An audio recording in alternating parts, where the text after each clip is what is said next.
peace. Nag-umpisa ako noon sa komunista. Even before I took my oath of office, I sent already Doresa and Bello to talk to the communists and to Sison. They were successful, except for a few hitches.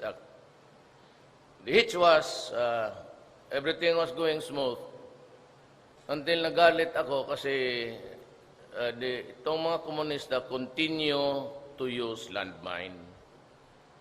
Wala sana akong problema kung tabla ito. Then I could order the Defense Department na magtanim ng bala, magtanim ng explosives, pasabugin natin yung bukid na yan. But we are not allowed to do that because we are a convenor and a signatory sa Geneva Convention. It is the international law. And as a government, we have to honor that agreement. Otherwise, you are not a responsible government. So while the talks were going on, and I was expecting the best of the results, ilang bibisita-bisita ko sa kampo, nag-declare na ako ng ceasefire to show good faith na adre. Mag-usap tayo, ito yung baraha ko. Binigay ko na kaagad. And I was expecting the communists to follow suit. But they did not. Okay lang sa akin. Until such time when I was covering the entire country, going to this military campaign, and then getting the reports from the field, that namatay yung, ano ako doon na nakita niya, I not want to talk about it.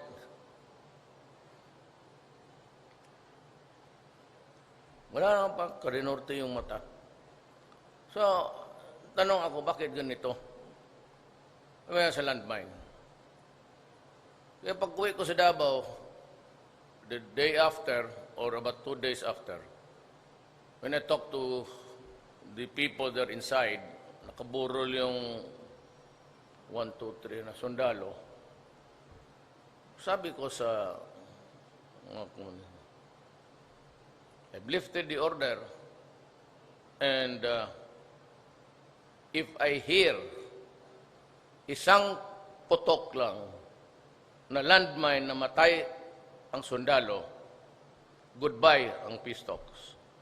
I will order the representatives of the government to come home and to tell them, forget about it.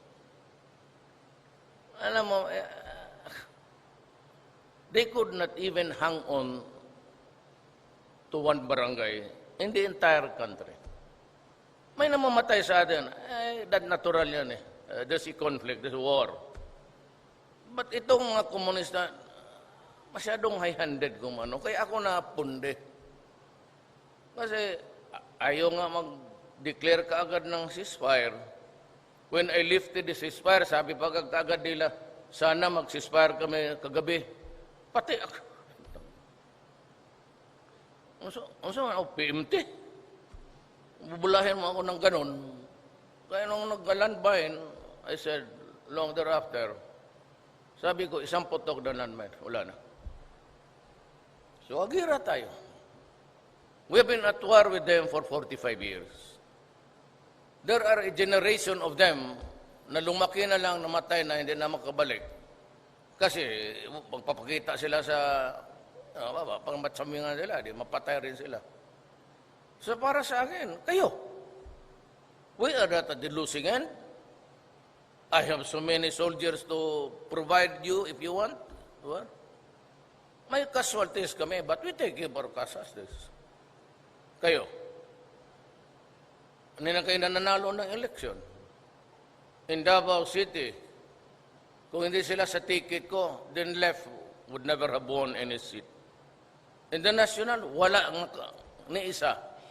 In the previous generations, Claro, Recto, yung mga intellectuals na leftist rin ng nationalism yan, hindi yan left. Hindi political party kasi ang pinag-uusapan dito.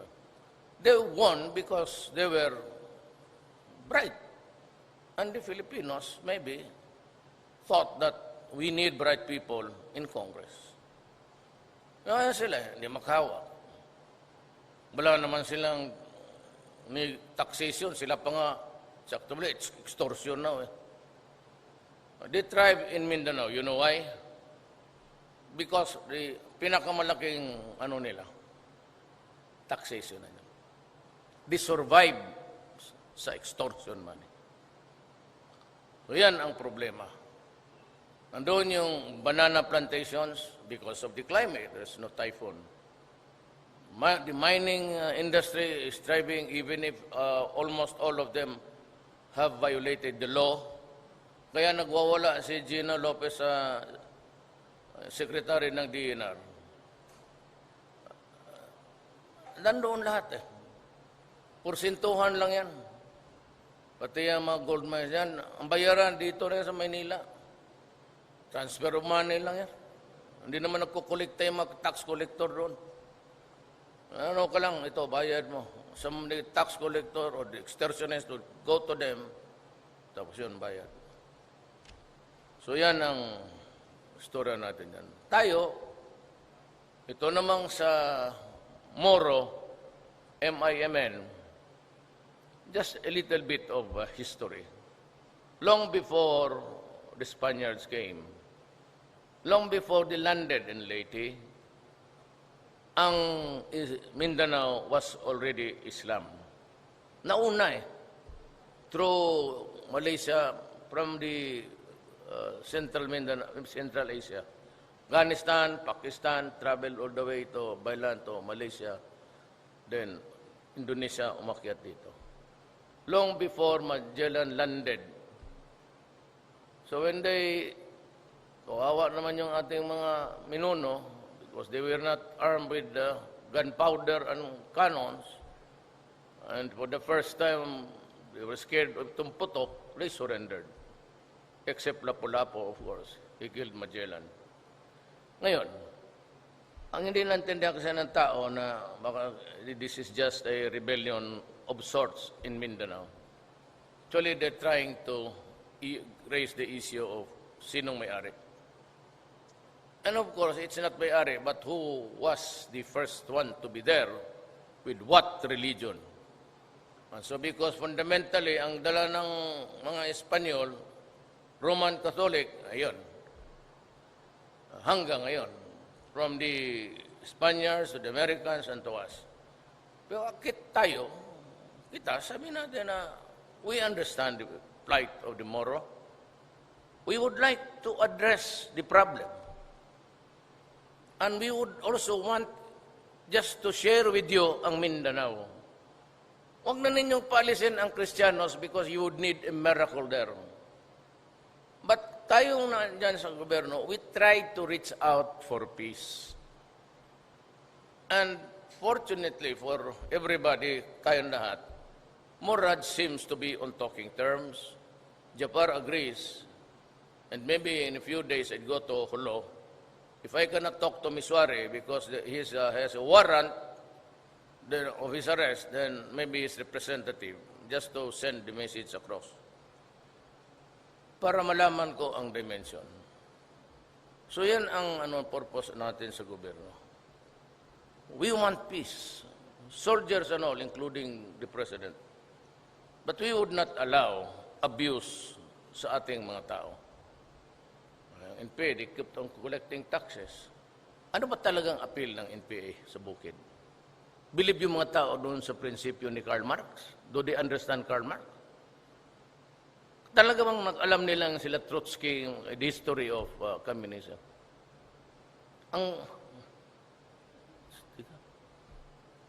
Ayaw mong mag-join sa amin. O, patay ka.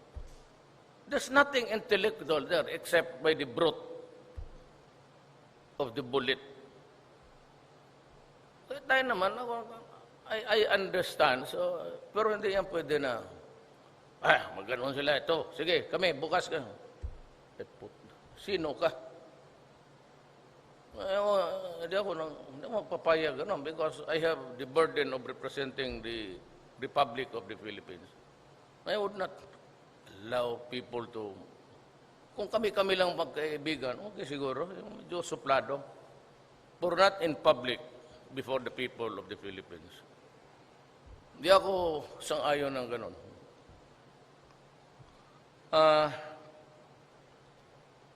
MI will just pray. MN, we keep on praying. But we will never allow an inch of territory taken from us.